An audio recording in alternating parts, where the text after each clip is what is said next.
everybody a second here to log in.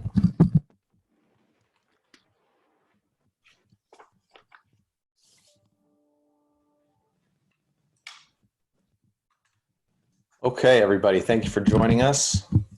We appreciate your patience. And I'm going to go ahead and turn it over to our CEO, Derek Jeter. Hello, everyone. Well, first of all, thank you for your patience. We have endured quite a hectic week here. Bruce and I wanted to finish our own internal review and CMLB's review of the situation to make sure we have as much information as possible before we sit here and discussing it with you. I think one of the first and most important things that we all can do is to have a little empathy for our players. You know, they've been stricken with a virus that has no cure other than to run its course. You know, our players and coaches went into this knowing that their health was on the line. And unfortunately, they've had to endure quite a trying time over the last week plus. And we have seen firsthand just how contagious this virus is. You know, after we left spring training and numerous discussions, you know, some of our traveling party had a false sense of security and comfort and how they handled themselves when we left Miami. I'm hoping that the first question today is about the health of our players who've tested positive, because it really has been disheartening to not read anything about that or see many signs of empathy for what they're going through. Instead, you know, we continue to hear and read about rumors about our players' actions in Atlanta, and we need to stop that. Right? Our team and our players deserve better than that. As I mentioned, these guys are sick. Our guys were not running all around town after our game in Atlanta. So I need to ask that stop. They don't deserve that. We did have a couple individuals leave the hotel. In our review, it was determined we had guys leave to get coffee, to get clothes. The guy left to have dinner at a teammate's house. There were no other guests on site. There was no salacious activity. There was no hanging out at bars, no clubs, no running around Atlanta, no running around the town. What it boiled down to on this particular trip was guys were around each other, they got relaxed, and they let their guard down. They were getting together in groups. They weren't wearing masks as much as they should have. They weren't social distancing. You know, everyone was getting tested. We went the whole spring training 2.0 without a positive. And the entire traveling party got a little too comfortable. Should they have been doing that? No. And that's been addressed. But there is no way to identify how this got into our clubhouse. But any activities on Tuesday night were not it.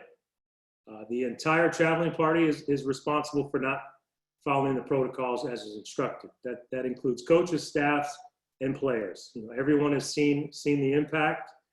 They've seen their teammates get sick, and I know they all have a new level of appreciation.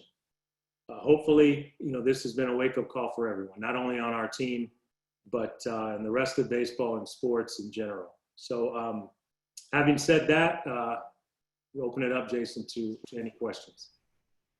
Yeah, thank you. So if everybody can please use the function within Zoom, that will help. And we'll go ahead and start it off with Jess Blaylock. Derek, first off, thank you for taking the time to do this. You mentioned the players' health. What kind of update can you give us about the players who have tested positive and how they are doing at this point? Yeah, well, thanks for asking it. You didn't have much of a choice after I said that, but thanks for asking. You know, the players are doing okay. You know, we have a lot of players who are asymptomatic. We have players that's showing mild symptoms. Our players now are quarantined down here in Miami so they can have the care of our medical staff.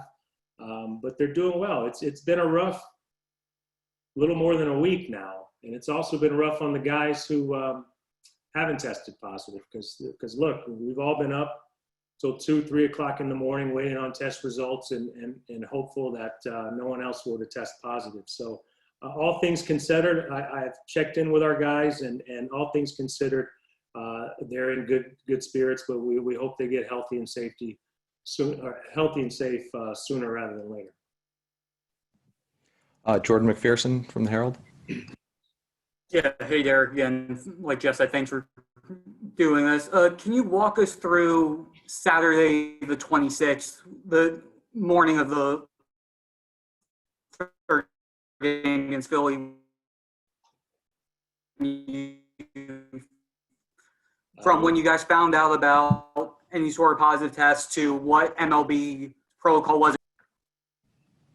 Yeah, Jordan, you broke up a little bit there, buddy. Yeah, we're gonna have to come Okay, yeah, sorry. Yeah, we've had this issue before as well. Sunday the 26th. Can you just walk us through from when you guys found out about the positive tests to what MLB sort of did, what MLB looked into pregame with contact tracing and whatever, and ultimately what cleared you guys to play? And now looking back, hindsight's obviously 2020. Just your thoughts about how Sunday overall unfolded.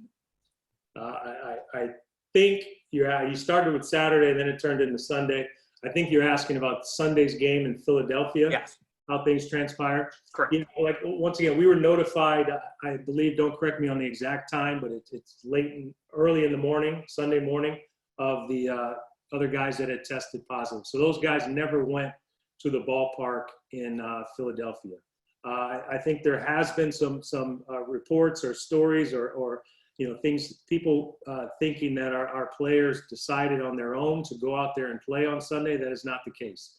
There is not a particular organization or group of players that are allowed to make the decision to go out on the field and play.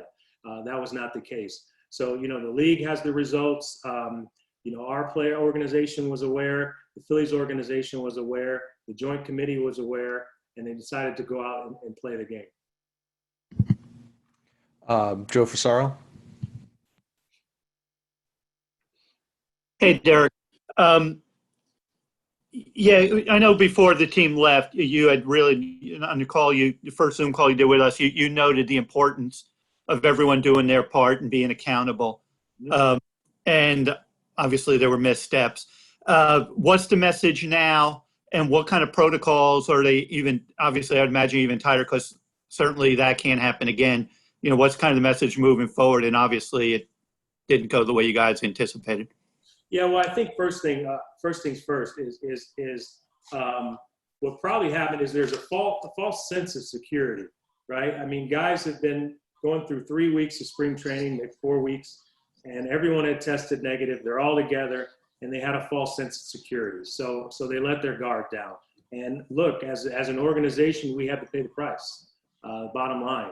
And, moving forward, obviously MLB is up the protocols, and they made some changes to the protocols, and we have as well. And we just can't make any mistakes. And it's, that's the bottom line. We've been given an opportunity to hit the reset button. And, moving forward, we just cannot make any mistakes here. Let's go to Steve Wine from the AP. Derek, given what you've been through here, how optimistic are you that Major League Baseball is going to be able to get through this and play a complete season? Yeah, that's the goal, Steve. I mean, it's like I said, I hope people look at what happened to us and they use that as a warning, and just see how quickly this is able to spread between a particular group if you're not following the protocols 100%. I mean, you can't let your guard down whatsoever. That's the bottom line. I mean, we're battling something that's invisible here. You can't see it. You don't know where it starts. You don't know how it gets there. But once it gets there, it has an opportunity to spread quickly. And we've seen that. The commissioner said after your outbreak that he would consider shutting down a team if it got to the point where it could not field a competitive ball club. We don't know the state of your roster at this point, but I'm just wondering, are you anywhere close to that point, do you think? No, we're not. We obviously feel that we're competitive. And then I think Mike is going to join right after this to talk about the team and the guys that we're bringing up. But no, we expect to be competitive when we take the field. And yeah, we've been hit hard, but I think I said this before, spring training even started.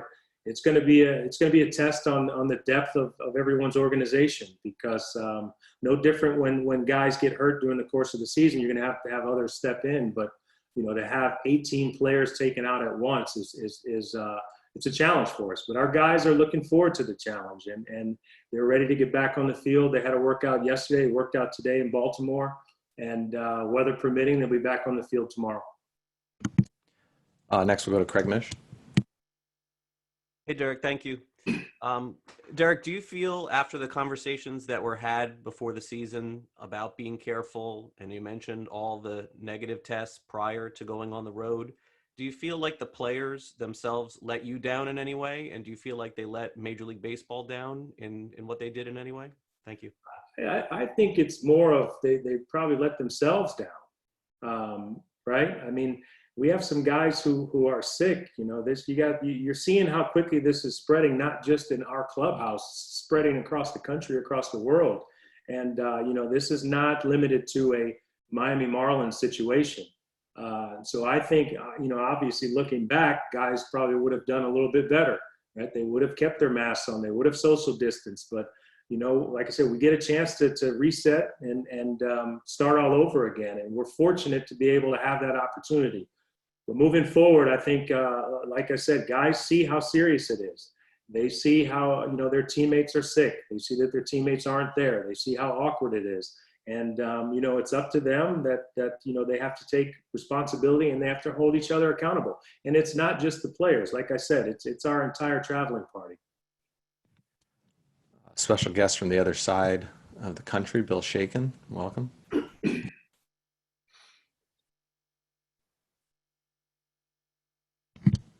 Bill, go ahead. Be sure to unmute yourself. Sorry, is this better? Hello? There you go. Yeah, just wanted to ask if there's any apprehension, Derek, on your part, on your players' part, on any of the families of the players' part about resuming the schedule? I'm sure there is, right? I'm sure there is. You know, but our guys, you know, like I said, we've been in contact with our guys. I've been in contact with our guys, and they're looking forward to getting back out and playing. I mean, look, baseball players, this is what they do for their career. This is what they've always done. And this is the new norm for however long it lasts. And it is awkward because it's you know, you look at a situation where guys are used to celebrating. They're used to shaking hands. They're used to giving high fives. You can't do that anymore. And you have to actually think about not doing that. So it takes a lot of discipline. And, you know, yes, it gets a little bit more difficult when you're on the road because you're no longer in the confines of your home ballpark and you're not staying at home. So it gets difficult, but, you know, we have to be better.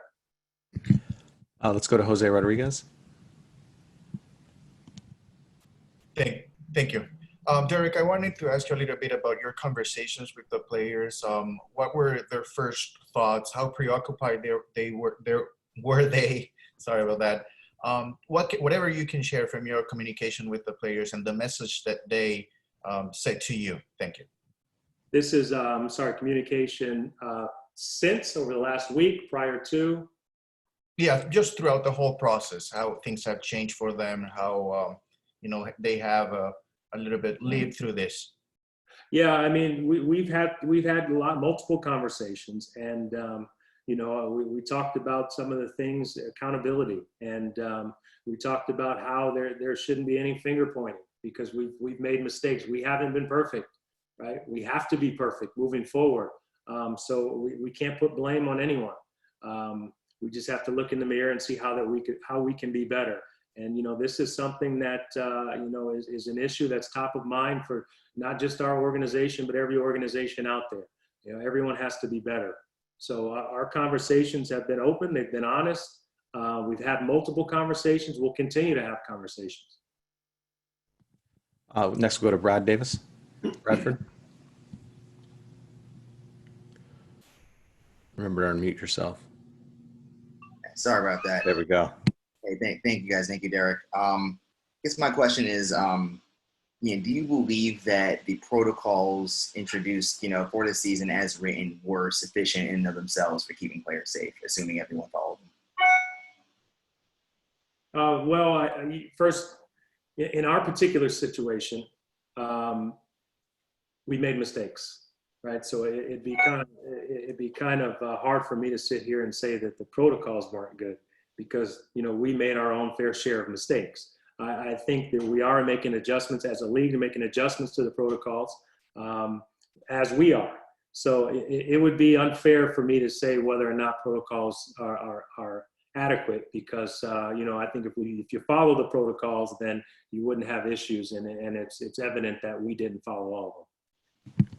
Right, but we do know of people who did follow the protocols, to our knowledge anyway, that still contracted coronavirus, and we know how fast, of course, the virus spreads. I was curious if you even still have an opinion or perspective as someone, of course, very invested in this. If the protocols are sufficient, or if anything needed to be tightened or changed specifically to help avoid, or clarify, I guess, areas where lapses could happen. It's a tough question. I think I can't speak on anyone else's situations. I can only talk about our particular situation, and I know looking at our situation, we did make mistakes. And if we didn't abide by all the protocols and we were perfect, then I could answer that question, but we weren't. And that's the only thing that I can really comment on. Thank you. Yeah. Next, we'll go to Andy Slater. Hey, Derek. I know you keep saying that your team made mistakes with some of the protocols, but you guys got into Atlanta on Tuesday, and the first positive case came from a test taken on Wednesday. So are you confident that this didn't really start in South Florida, that somebody was able to test positive so quickly, and that even the protocols made a difference? Yeah, I mean, look, it's you can sit here and try to see where it started from. I mean, it's impossible to say where the first player got infected. We know the first player that tested positive. We don't know who the first player was. I mean, so it's impossible to tell whether it started in Miami or it started in Atlanta. It's really impossible to tell. Okay, next we'll go to Dave Hyde. Yeah, Derek, of the 18 players, assuming it sounds like they have various degrees of health issues, do you expect them to come back to the season, or are they, because of the length of the season, going to sit it out at this point? From the players that tested positive, I expect them to come back. They expect to come back from my conversations with them. Who knows what that time frame is? Dave, I'm not sure if it's a week from now, 2 weeks from now, 3 weeks from now. I really don't tell. I think, I can't tell. But our players are looking forward to getting back on the field. Okay, let's head to Jason Stark, The Athletic. Hey, Derek. Some Phillies players say that they're upset with your team for not following the protocols, which forced them to miss a week, even though they did nothing wrong and nobody tested positive. So did they have reason to be upset? And what would you say to those players in the Phillies? Jason, I'm sorry. Could you start over there? I missed the beginning. Sorry. Sure. I said some Phillies players say that they're upset with your team for not following the protocols. And that's what forced them to miss a week, even though they did nothing wrong and nobody tested positive. So do they have reason to be upset? And what would you say to their players? Well, I think it goes back to, when we played Philly, in terms of when guys were testing positive, those guys did not go to the ballpark. Those guys stayed back at the hotel. And it's not just our decision to go out there and play a game. I mean, everyone is notified, right? It's Major League Baseball's notified, the Phillies are notified, the Marlins are notified, and we went out and we played the game. I mean, we follow what the rules and regulations that are in place. It's not like any organization independently decided to go out and play.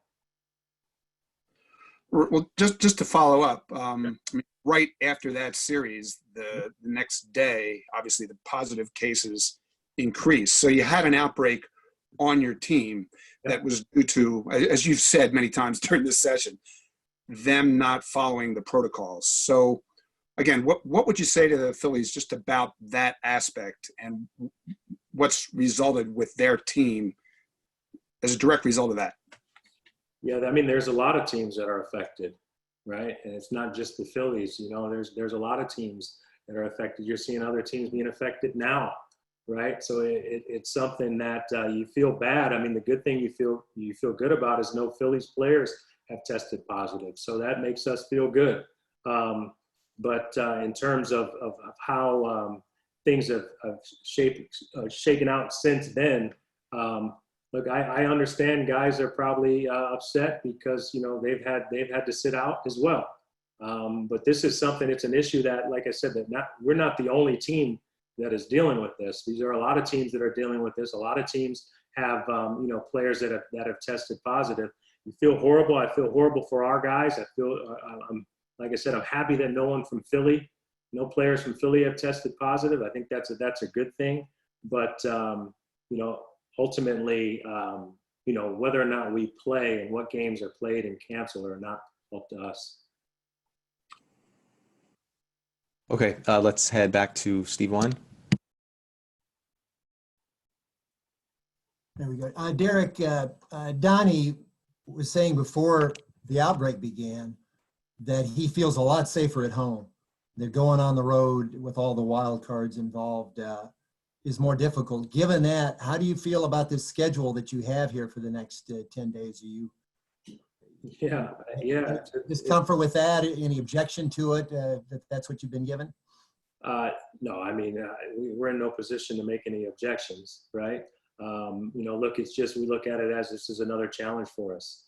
You know, we're going to be on the road for the next 3 series. So it's another challenge that we have to overcome. So we're in no position to, we understand it's a 60-game season. We've missed games. We have to make them up. And we're happy that now we're getting an opportunity to go back on the field and play. But we just look at it as being another challenge for us. Okay, we'll go back to the Athletic and Mark Carrig. Hi, Derek. You know, you guys are going to be on the road, like you just said. I'm wondering, have you guys reassessed the methods in which you're hoping to encourage players to stay in the hotel? And are those types of things, you know, do you talk to other clubs about best practices as far as just trying to get guys to follow and conform a little bit better moving forward? I think, Mark, if there's any group that understands the seriousness that we're dealing with, it's our group, because we've seen how it's gone through our clubhouse. So we've talked to our guys once again about the importance of being disciplined on the road. We've talked to them over and over again. So in terms of giving them warnings, they've seen it. In terms of talking to other teams, practices, it comes down to discipline. We need to be disciplined. I don't think there's any secret formula for a team to be successful through this. It's just you have to be extremely disciplined. Okay, we'll go back to Joe Frisaro. Derek, obviously you missed a week of games. Some teams have already played 10 games. You guys have played 3. How is the schedule moving forward to make up those games? Is it going to be possible for you guys to make up all the games that you've missed? Yeah, I'm not sure on that one. You know, you'd have to ask MLB. I know as of now we're planning on playing 1 tomorrow, 2 on Wednesday, 1 on Thursday, and then continuing our road trip. You know, I haven't gotten any information on the schedule moving forward in terms of makeup games. Okay. Brendan Tobin, go ahead. Yeah, there are a couple questions. What was your reaction to Isan Diaz deciding to opt out? What was that, I guess, process like back and forth between him? And also, you seemed to, I guess, bothered by some of the rumors that you were reading with everything. Were you bothered just because a lot of it was untrue, or did you feel like your franchise was getting picked on a little bit? One, first on Isan, and every player has the right to opt out. And we support and we respect him for making that decision. Right? I mean, you know, guys have different issues and different reasons for opting out, and they have every right to do that. So Isan has our support. We look forward to him, you know, coming back in next season. In terms of the rumors that were out there, I think our players are annoyed by the rumors. I think they're the ones that you know, they've had multiple conversations, and they let me know early on in this whole process that they weren't true. So we waited for our review. We waited for MLB's review. And I think it just seems like that's the narrative out there, is that our guys were reckless in Atlanta and out and about and on the town. And it just wasn't the case. So, you know, I wanted to clarify that. Okay, we got time for a few more. Barry Bloom. Hey, Derek. You opened this saying that, your group of players are sick. What's the depth of the sickness? Do you have guys who are acutely sick? Do you have guys who are asymptomatic? What's the range of it all? I'm sure there must be a range with that many people having tested positive. Yeah, good question. We have a lot of guys who are asymptomatic. We've had guys that have had mild symptoms for a day or two, and they're starting to feel a lot better. So I think it goes from mild symptoms to asymptomatic at this point, and we hope that continues. But they're here, they're on the under the watchful eye of our medical team, and we hope to not have too many issues moving forward. So do they have to quarantine under Yes. under Florida laws? So 14 days? They are quarantined, yes. Do they have to do an additional 14 or to what you already did in Philly, or is that counted? Well, I mean, first they have to show no symptoms, and they have to pass multiple tests.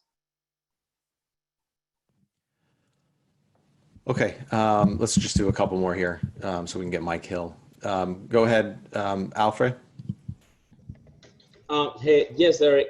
In addition to the existing MLB protocols and the Florida health protocols, will there be any other step internal that you guys will take as a team to try to avoid another situation like this?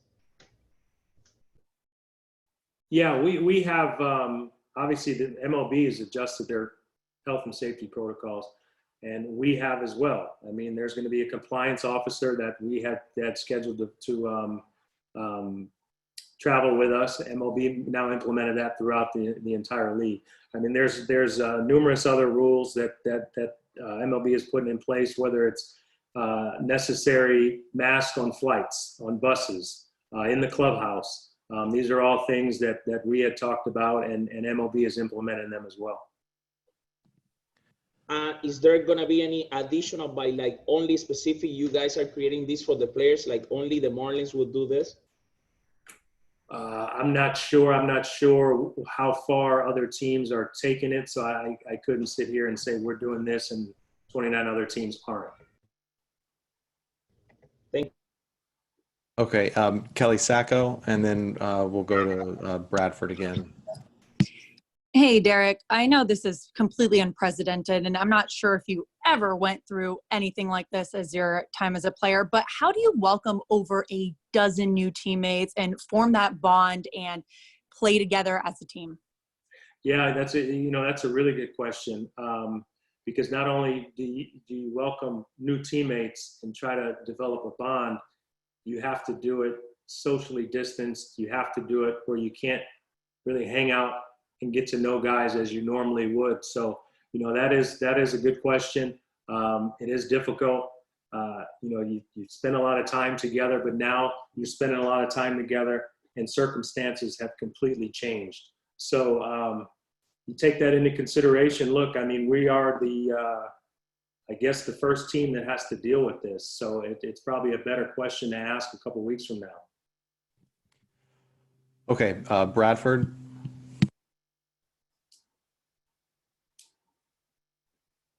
Gotta hit that unmute, Bradford.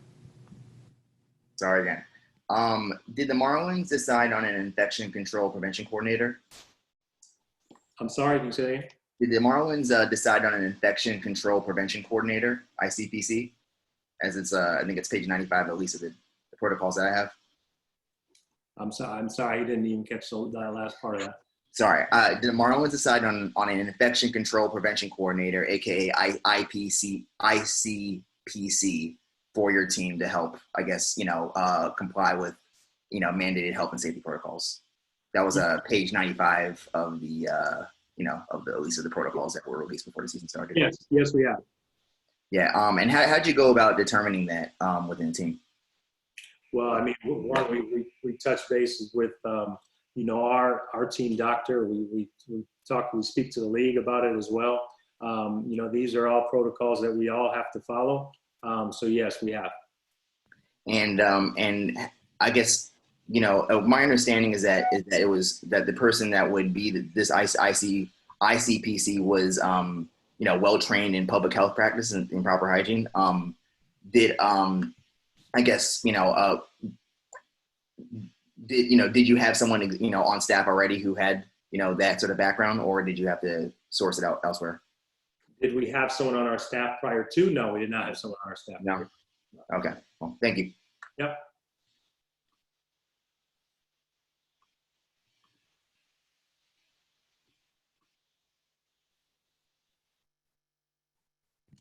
Okay, let's go to Andy and we'll wrap up with Daniel. Hey, Derek, it's unfortunate you have 18 players on your team with the virus now and also reportedly some coaches. But are you mad at Major League Baseball for saying it was okay for you guys to go out there and play on Sunday, and not only Sunday, but also on Friday, the first game against Philadelphia, after your team had been exposed to somebody who you found out was positive Friday morning? Am I mad? No, I'm not mad. I'm not a medical expert either. The league has their medical experts and they have the protocols in place. And, after doing the contact tracing that they do, it was decided upon that we were okay to go out there and play. Obviously, you see that there was, that this spread pretty quickly within our organization or within our team. That's unfortunate, but you have the protocols in place, and so I'm not mad at that. I'm disappointed at the fact of how quickly it spread throughout our team, but these are the protocols that are in place. You don't think Major League Baseball made a mistake by letting you guys go out there even on Friday, because the Cardinals had one player test positive, and right after that, they didn't let them go play at all? Yeah, well, I think everyone's learning a little bit as we move along here. So I think, hindsight's 2020. You look back and say, oh, well, we shouldn't have played, but it's important to point out the fact that, you don't know where it came from. You don't know how quickly it spread. I mean, that's the reason why we were quarantined in the hotel for a week. We had to make sure that the guys moving forward were going to be negative. So no, am I mad at the league for us playing? I'm not mad at the league for us playing. I just wish we would have different results. Okay, Daniel, close us out. Thank you, Jason. Hi, Derek. Just as a follow-up to Andy's question, many people pointed out to Donnie and also Miguel Rojas after what they said on Sunday, and many people were questioning their leadership.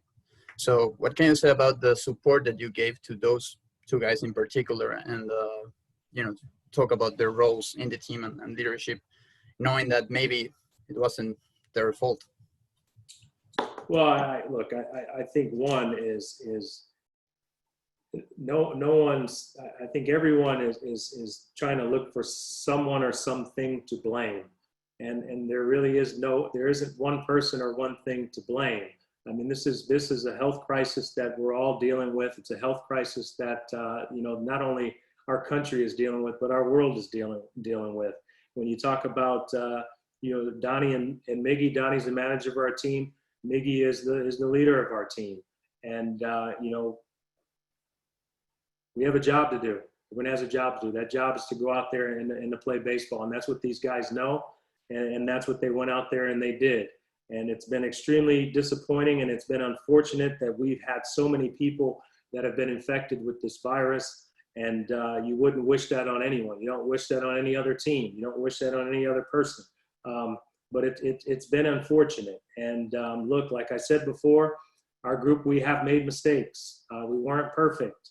But I think there's been times when people have pointed the finger, and we just wanted to be very clear. And our players wanted to be very clear. This was, although there were times that we made mistakes, it wasn't that we were out and about and we were partying and being reckless. There are things that we have to do better, and I said that from the outset, and we will be better. But those two guys that you mentioned, they're leaders of our team, they're leaders of our organization, and our job is to go out there and play baseball. That's what these guys know. Okay, great. Thank you, everybody. Thank you, Derek. Thank you, Derek. Thank you.